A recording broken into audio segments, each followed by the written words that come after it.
So let's look at our BLAST results. I've went ahead and hit the percent ident column. That way it uses that to hierarchically display the results. Sometimes you'll get like an environmental sequence that's only ITS2, and so the query coverage would be really low, but perhaps it has a better percent identity. And that's not the case with these sequences in particular, but sometimes it is the case, and so it's really important to see what the highest identity match is, and then you'll have to look at the query coverage and kind of manually figure out if it makes sense or not. Um, anyway, so here's our top hits. Two of them have iNaturalist observations, which is super awesome.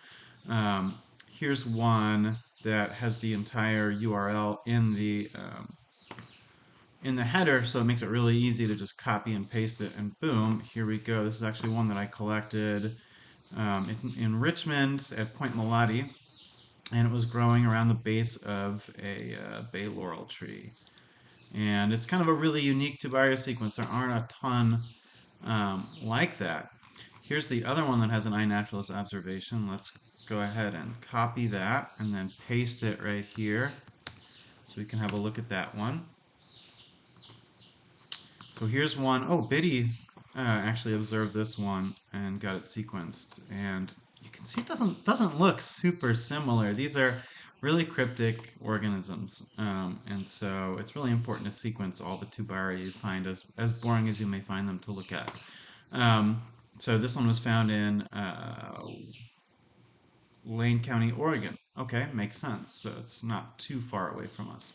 Um, anyway, to actually look at where these sequences differ, you want to do Control F, and then you want to find in page, or Apple F if you're using a Mac, pipe, and then space. And so that's going to highlight all the places where the sequence differs because of the pipe and the space right there. The only place it won't highlight is on the left-hand side. Now, I think it's different from browser to browser. So I'm using Firefox, and this is just how it looks here. So you see the only places that these sequences differ is at the ambiguity codes that I entered, which means that they're probably the same thing.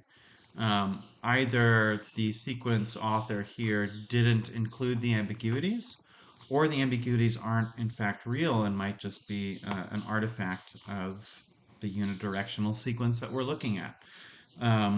It's really important to include them anyway, because if you're not really sure about a peak's identity, it's pretty important to let people know that.